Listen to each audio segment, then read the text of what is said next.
Hello, everyone. Eric Roth, shamanic astrologer here with another episode of Signs, Planets, and Stellar Rhythms.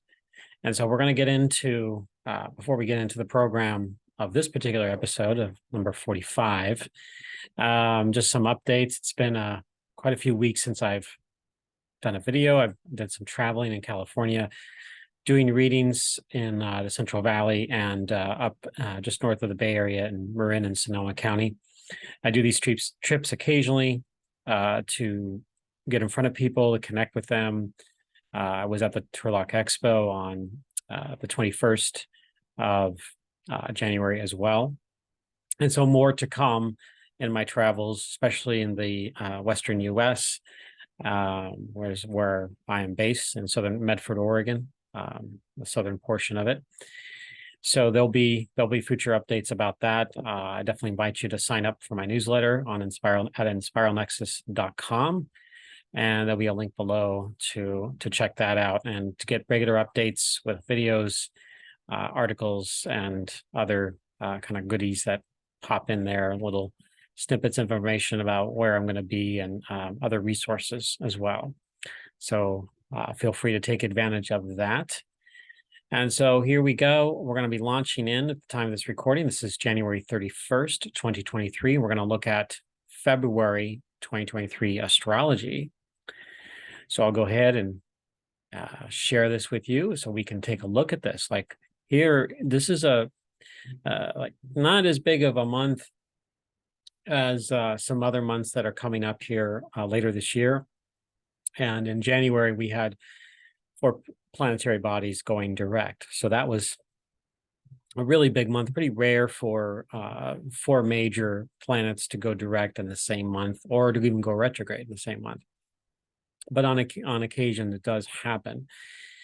So this month, there won't be looking at any station retrogrades or station directs. So all the planets are continuing to be direct until we get to about April 21st when Mercury stations retrograde. That'll be the kind of the first of several that pop in. Pluto, Saturn, and others will start to go retrograde weeks and months after that.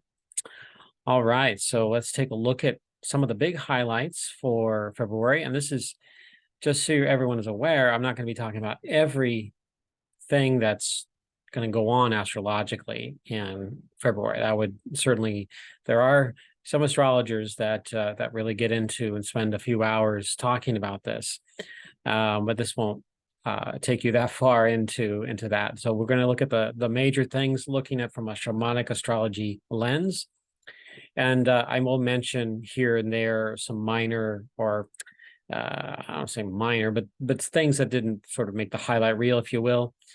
For example, Mercury is going to be moving into a new sign, but it tends to do that most months.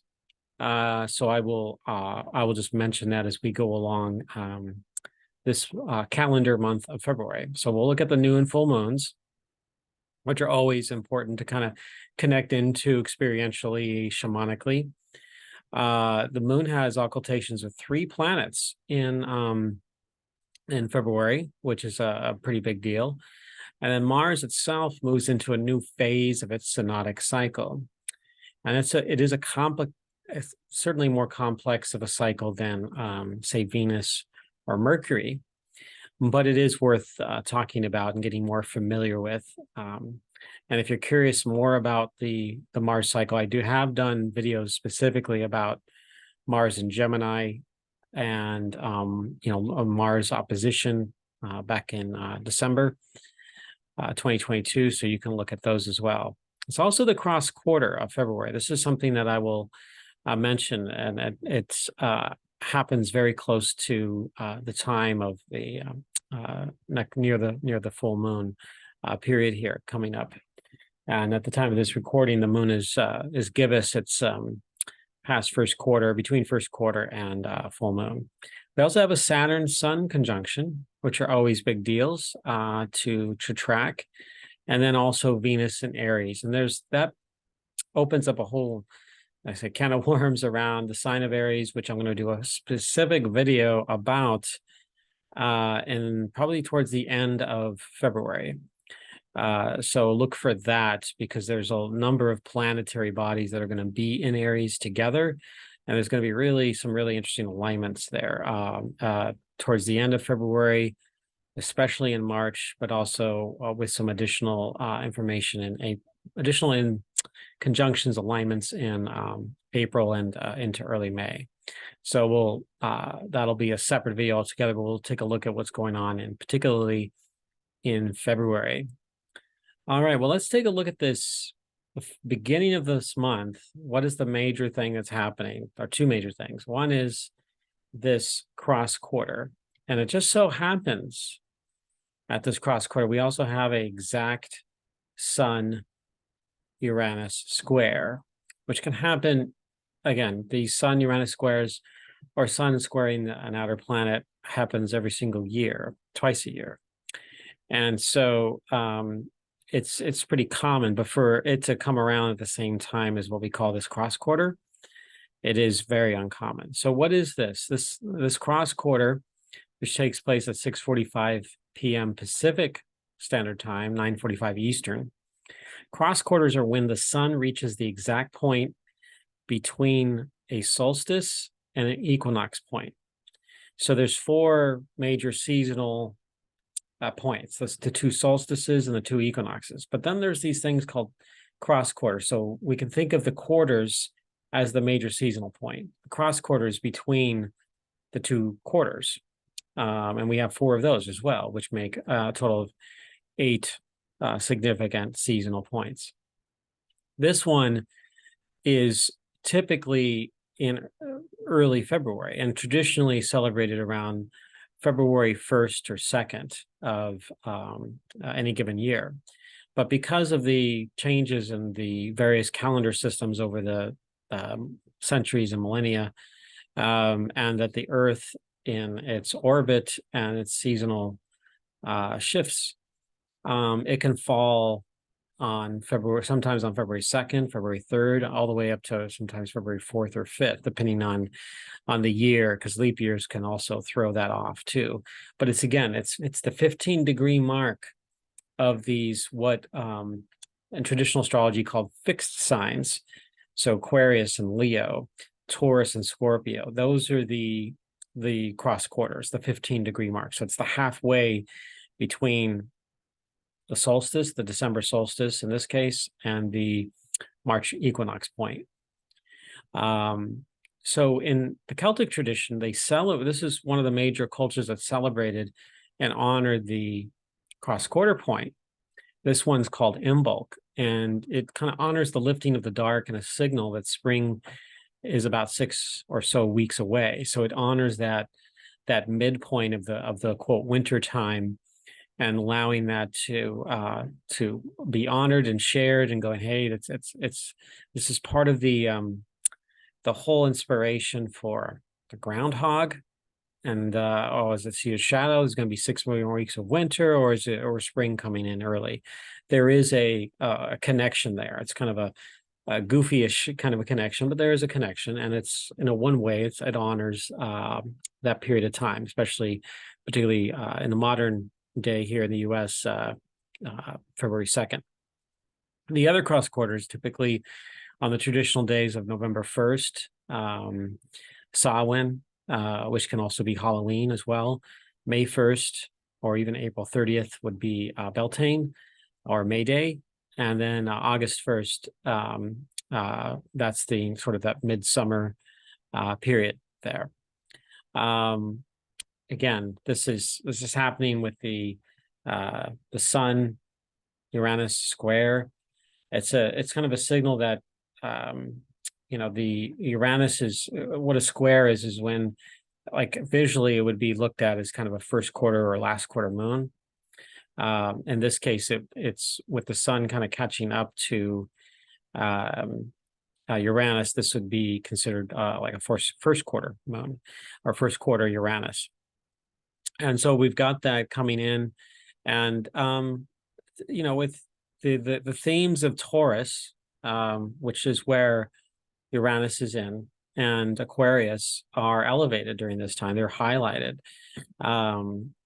How surprising events may continue to appear, and especially in our relationship to the earth. And, you know, it kind of also shepherds in a bit of innovation through here as well, like new ideas, inventive kind of attitude or approach to this. So this is something what it's fostering, as well as kind of an expansion of consciousness. But again, I think it's part of its essence is consciousness or mind, and the physical form, earth or body. Like that relationship is when you work with Taurus and Aquarius, that's what is being activated right here at this day, particularly at this time of cross quarter. And then a couple days after that, we have the full moon. And this will happen at 1640 Leo at February 5th, 10:28 a.m. Pacific Standard Time. And so with the sun in Aquarius, so this is just a little over a day and a half. The full moon is actually going to be just between the constellations of the Crab and the Lion. So in that kind of space. So if you get a chance to see it, it'll look full though for more than just that one day or that one moment at 10:28 a.m. February 4th, it'll look full. February 6th, it'll look full. Even late on the 3rd February, the moon is gonna look pretty full. Not completely, but it'll look pretty full. I like to work with the Sabian symbols when it comes to the moon. Other things as well. You could use the Sabian symbols for most things. I mean, certainly when you're working with degrees in astrology, these can be really powerful, create powerful imagery around a particular degree. You can use it for like, my rising sign is 15 Aquarius. Well, then you could look at say 16, the symbol of 16 Aquarius in for a Sabian symbol, and come up with like, what is that for you, and how does it relate to the overall expression of your natal chart, what your soul is intending in this lifetime. But in this case, the Sabian symbol would be 17 Leo. We always add one to the Sabian symbol because the Sabian symbols go from 1 to 30, and the zodiac, or the degrees, are always measured from 0 to 29. So we add that one in there. So 17 Leo, this is symbolized by a volunteer church choir, makes a social event of a rehearsal. So they're making just a regular rehearsal into something, energetically appealing, more stronger, attractive, kind of in the limelight and fun.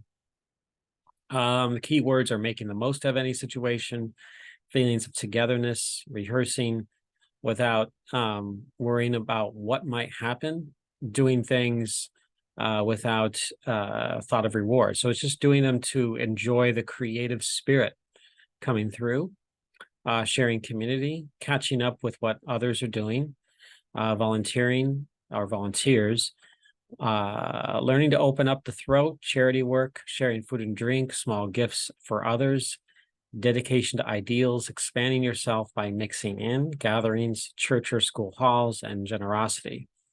Again, this stuff comes from the Sabian Oracle book by Linda Hill. So I recommend that. She's also inspired by what Dane Rudyard came up with, and also the originators of the actual Sabian symbols from the early part of the 20th century. So like, this is like, when I translate this into something, this is just like something fun and boisterous and creative, and bringing people together, and like sharing music, sharing spirit with each other, sharing fun with each other, sharing community, and this without any other goals other than just to enjoy the company of others and to make music, if you will. So this kind of has a festive full moon expression of this 17 Leo. And a church choir doesn't necessarily relate to specifically a particular religion. It's much more about the spirit of things, or it could be if you want to paint it to any kind of religion, it could be music from any kind of religion locally or globally or spiritual path. It doesn't matter. It could be just poetry. It could be anything that can come up through this imagery here. Next, we have in mid-February, mid to late February is a pretty active period. We have our Saturn-Sun conjunction. This happens every year, but this will be the last one in the sign of Aquarius. And the next one doesn't happen until 2051 in Aquarius. So this is our third year in a row where we'll get this, and we will we'll get to experience what this represents. So Saturn's transit through Aquarius, which began initially in the middle, like in this middle part of the year, or really like I think it moved into right at the end of March of 2020 and into early April, so just started moving into the sign of Aquarius. And it's been kind of mostly in Aquarius since then. And so this is the last, in fact, when we get to early March 2023, it'll no longer be in Aquarius until the early 2050s. So Saturn's transit through Aquarius, the sign of Aquarius, not the constellation, is nearly at an end, and has been about the growth through limits and boundaries and our expansion into consciousness, technology, and ideals. We've seen the limits and groundwork that is needed for us to thrive in the long term. Experimental tech can only go so far without breaking down or collapsing, especially due to a lack of foundational strength. So something that's tested, something that's actually creates something strong and kind of bonded with the earth in a harmonious and balanced way.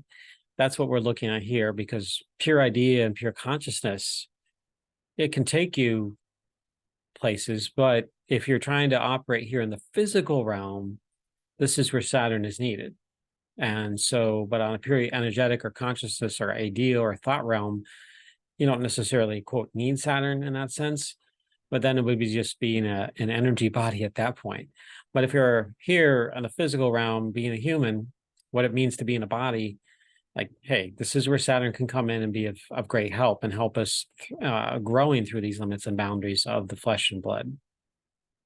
So this conjunction with the sun is a kind of a last check and balance of the Aquarian experiment in this age, particularly this year, and before the next stage of its maturation.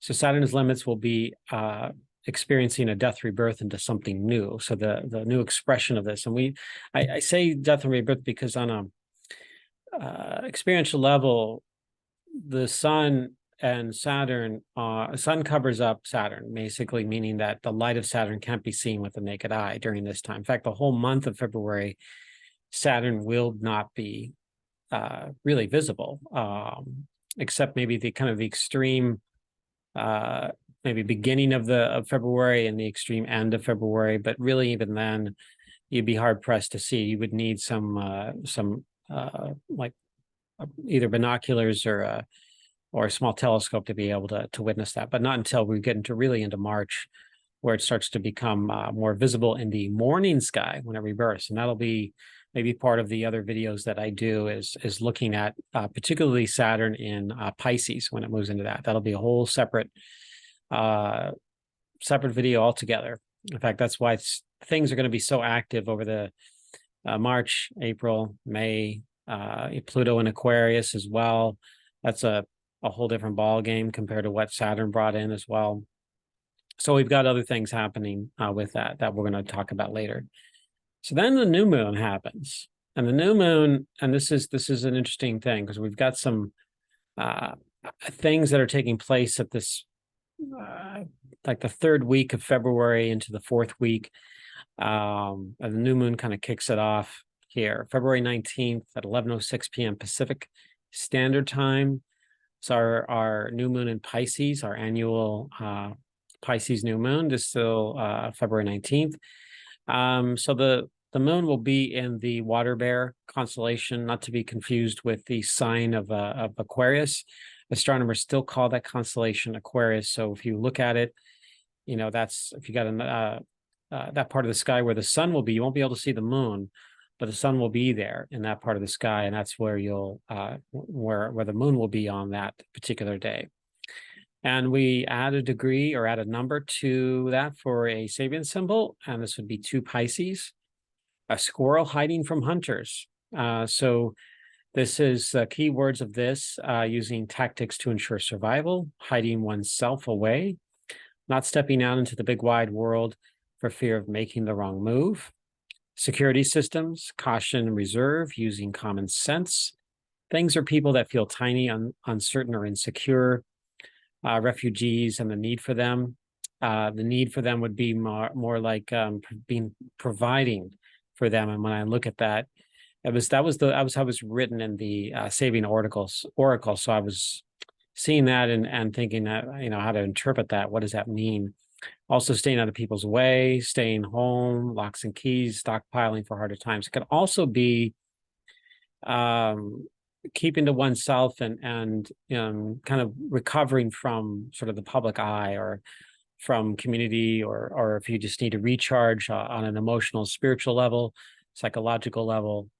This is kind of that sort of hibernating new moon type of energy. And Pisces itself, you know, one of the expressions of Pisces is because it tends to be strongly empathic and is such a powerful giver.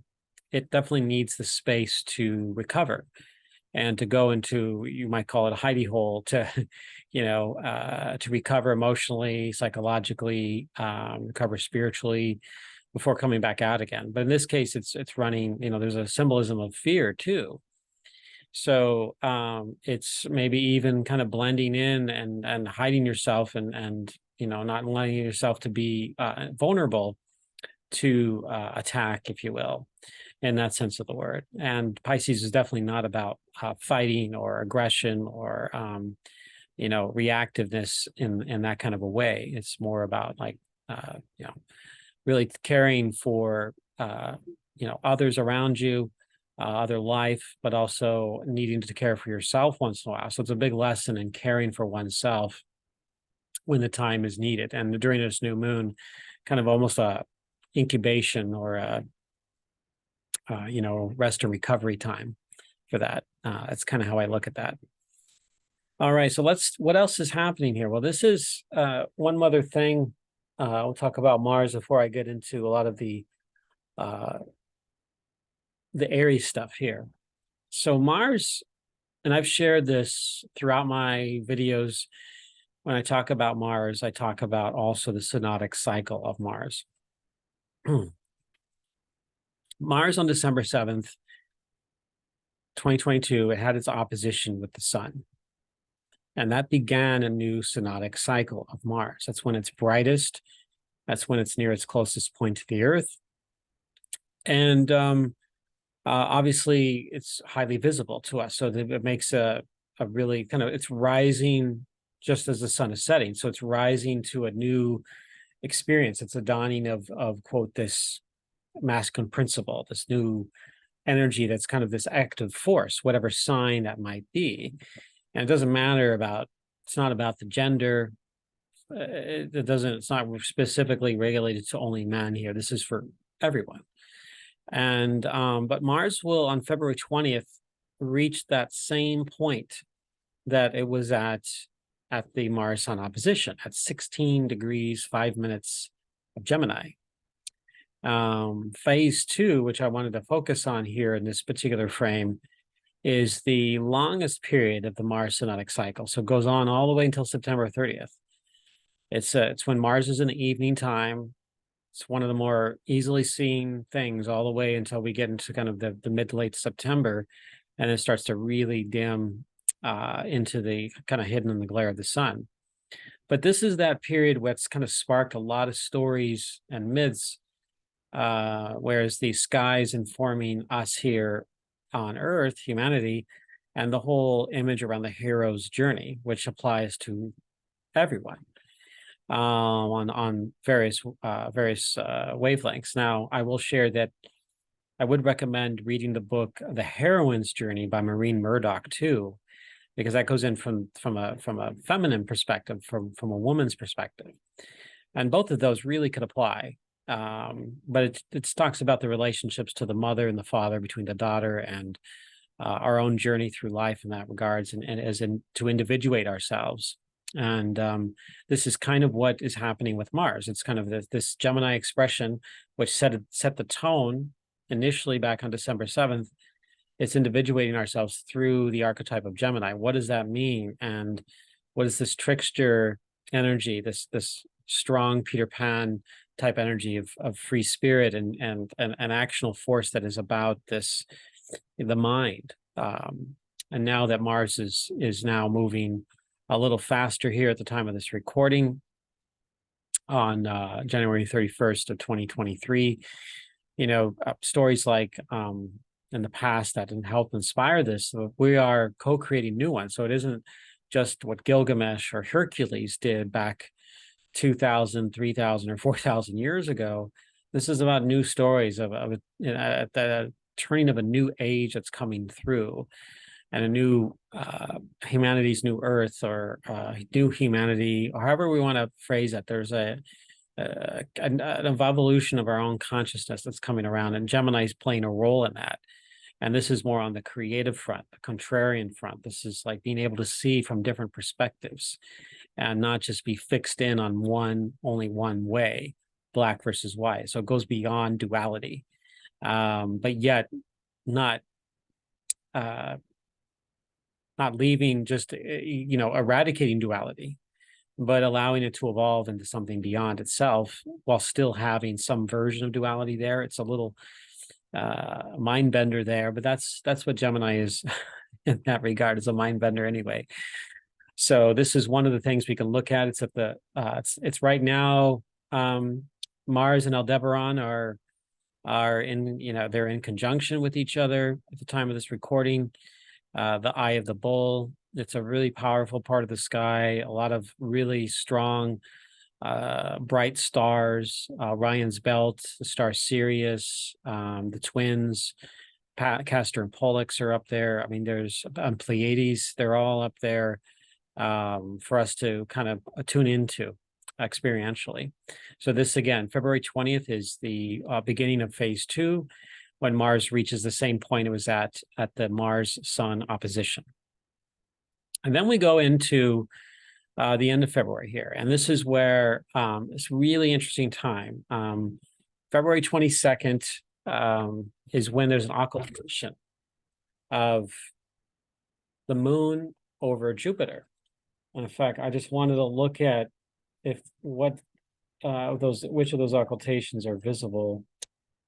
And yeah, Jupiter will happen in the daytime, in the middle of the day, so it'll be happening towards the southern pole, so it will not be visible to anybody because of that, because it happens in the daytime.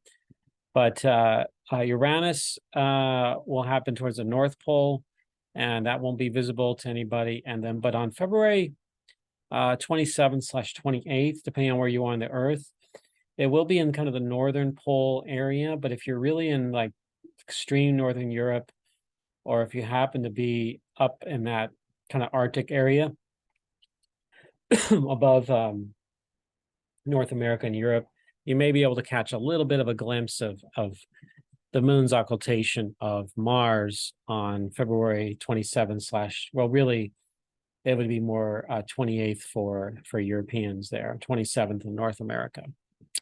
So there's other ones that'll happen later this year, but we've gone through most of the visible ones. The rest of them, as I'm looking at the other planets, they're all either in the daytime, they're happening right at the poles, or in the daytime. So yeah, there really isn't much in the way of other visible times. But every year there's a few occultations. So it just so happens this has been a time when Mars, that'll be the fourth of four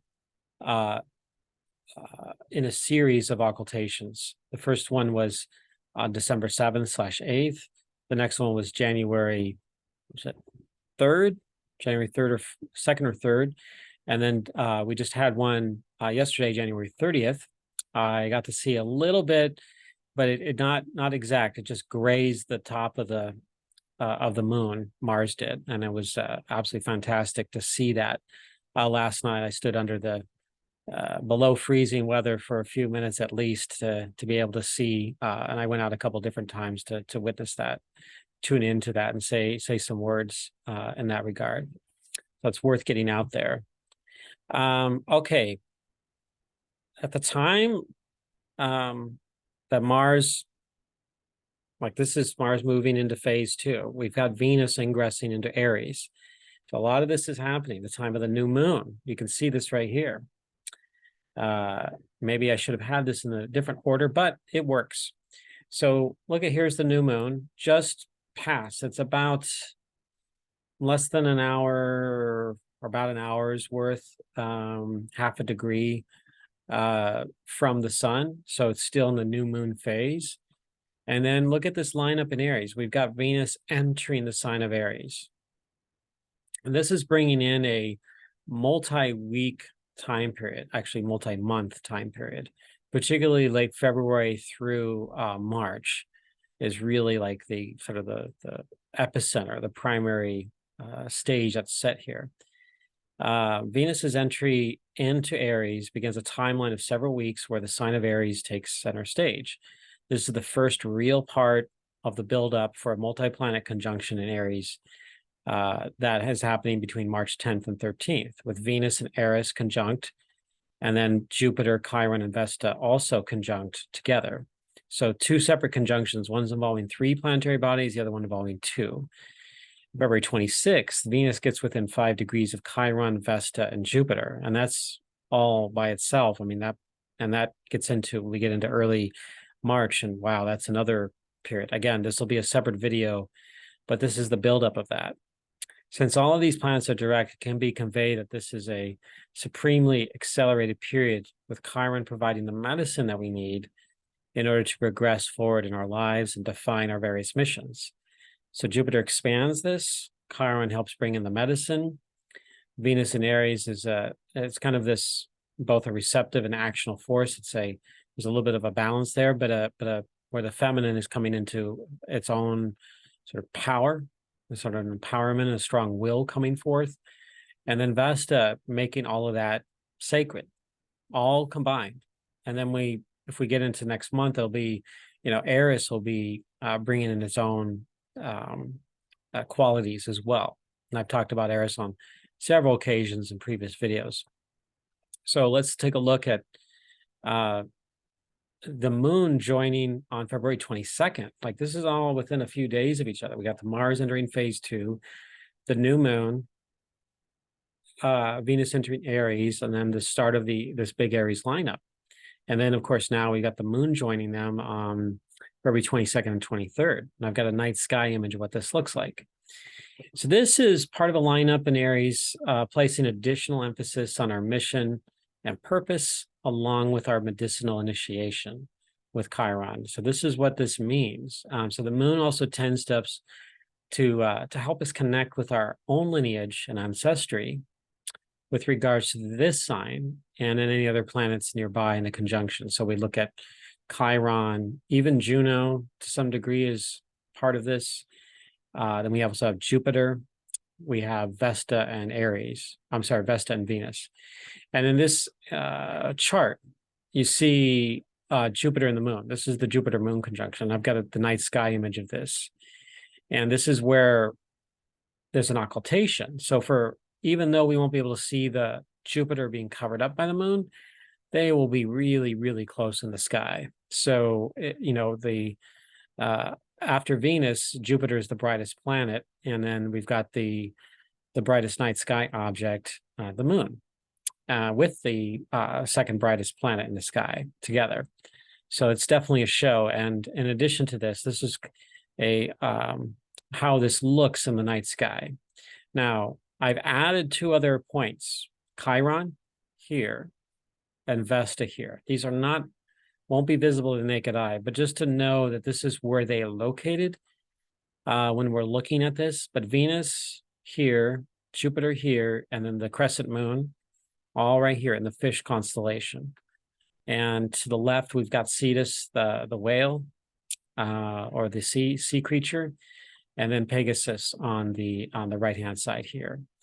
All of that is happening. There's a lot of activity. So we can see Aries is just a bunch of planetary bodies all in there. And so I've talked about what this means, but I wanted to give you kind of an image of the night sky and to help encourage you to go out there and look at this, tune into it for yourselves, beyond even what the meanings that I'm sharing here, to form your own. If you wanted to ceremonialize this, because the day, actually earlier that day, we have a Moon Venus conjunction. That's I believe the third quote gate of the Venus synodic cycle after, in the evening sky here. Meaning it's the third chakra here. It's activating within us. So that's that period. It hits that solar plexus energy there.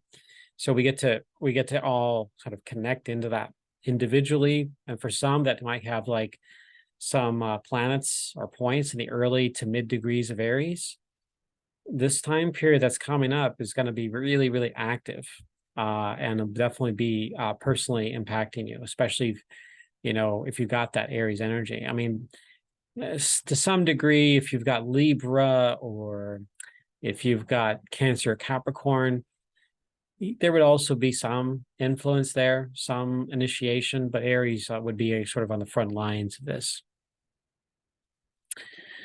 All right, so here's just a little bit of a preview of something I'm going to I talked about this in my 2023 video, but I'm going to talk a lot more as the only topic during the video that I do about the alignment in Aries. You can see here Eris and Venus. This is just after their conjunction, and then the closest three-way conjunction here. They only get within 4 minutes. So each degree is 60 minutes. So 4 minutes is, really super close. So they're all clustered in there, Vesta, Chiron, and Jupiter. And so Venus was there, a couple weeks prior to this. So the late February period, early March period. So we're getting like all of these dates are important dates, even April, with April 23rd with the Jupiter-Eris conjunction. That's a big one just by itself. So it's really emphasizing Aries a lot. And you can see most of the chart is all sitting on this one side. We've got Pisces, Taurus, and Aries. And at this time, of course, on this particular day, the moon happens to be in Scorpio. Mars is in Gemini, so it's sort of an outsider there. Pluto's in Capricorn, but we've got very little activity here. And we can ignore the angles because where you live is going to be different. If you're on the East Coast of the US, if you're in Europe, Australia, you're going to have different angles, So this is just where I am here in Southern Oregon. But Leo, Virgo, Libra, Sagittarius, there's no activity there, and very little in our Libra. I'm sorry, Virgo. There's a little bit of Libra with Ceres there, and the moon won't always be there, so we just have a little bit with the South Node in Scorpio. So most of the energy is on essentially within about 3 signs: Pisces, Aries, and Taurus. So that's meaningful all by itself, which again, I'll talk about in a future video. Okay, well, that kind of concludes the highlights. Now I will share the major highlights. So I will share that Mercury moves into Aquarius on the, looks like on the 12th of February. And we have Ceres, the dwarf planet / asteroid, that goes retrograde we have that Ceres retrograde on the 3rd of February. So on the day of the Imbolc, or the cross quarter. So those two are also, we could add into the highlights, but again, I could spend hours talking about all of this, and I'm already kind of going off a little bit long on this one. So let's, besides those two, we have some, the sun moves into in February, the sun moves into Pisces, and on February 18th. That's another one, a seasonal energy change there. So I would encourage you all to kind of keep following on, subscribe if you like this video, and you know, more subscriptions and views, they help me understand what is liked, what is not liked, and maybe encouraging me to like do other kinds of videos and more of those videos. So I like to share this astrology information out there. And I also have a new regular newsletter, and I'm on Facebook and Instagram and all of that. And so feel free to check out these websites. My website is spiralnexus.com. The one I have with Kaylin Castell, mystaralchemy.com. And this is shamanic astrology, originally inspired and foundational material from Daniel Giamario's shamanic astrology paradigm. And you can find more information about that at turningoftheages.com. And you can contact me at inspiralnexus@gmail.com for any astrology readings, classes, events, astrocartography, and more.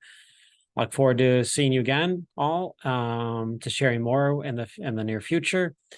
And I wish you all happy cross quarter and upcoming seasonal energy into Pisces towards the end of February, and upcoming new moon and full moon first, and then the new moon later this month in February. Take care, everyone. Bye for now.